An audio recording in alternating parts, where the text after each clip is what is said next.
Good morning. This is Pastor Lyn with Lyn United Methodist Church. Happy Tuesday to you. What do you have planned for the day?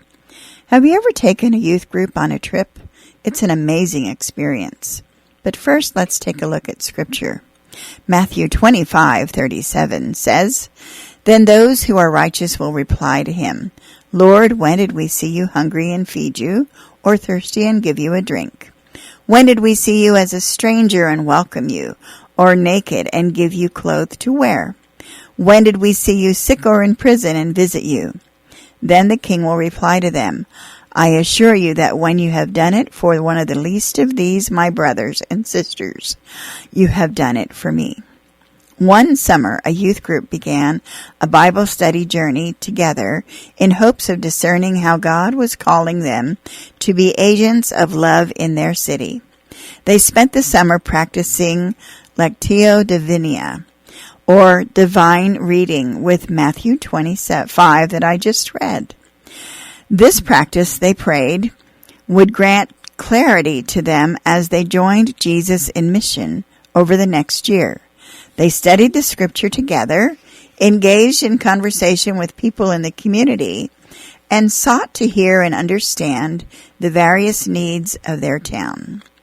After much prayer, listening, and conversation, they decided to be intentional about welcoming and cultivating friendships with a group of children and youth in their church, seeking refuge in the city from what is known as the Golden Triangle of Asia. The youth group decided that the best place to start was fellowship, cultivating genuine relationships with the children and youth from Asia. Over the next few months, the youth began to organize parties and play opportunities for everyone. These parties led to other days of fun at their homes away from church, where everyone played soccer, created art, and shared stories about life and faith together.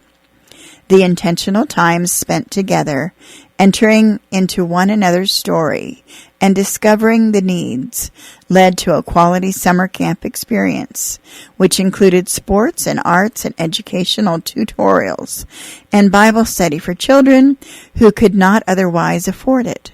It also gave birth to summer tutoring programs, which were needed when funding cuts for summer school impacted class availability. In short, these friendships were formed, and God was able to create something beautiful in the lives of all those involved. All because the youth took time to study, pray, pay attention, listen, and commit to join God where God was at work. Sometimes joining God's mission does not look as we thought it would.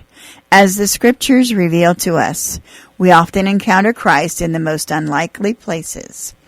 When the summer Bible study youth group was able to break free of social, economic, and cultural barriers and enter into authentic relationships with their neighbors, they exhibited the reconciling power of the love of God. In such cases, the lines between those serving and those being served became blurry, and we are able to become co-creators with God, bringing restoration, light, and hope to one another. What mission has God called you to during this holiday season? Whom can you help? This is Pastor Lyn. Have a good and godly week.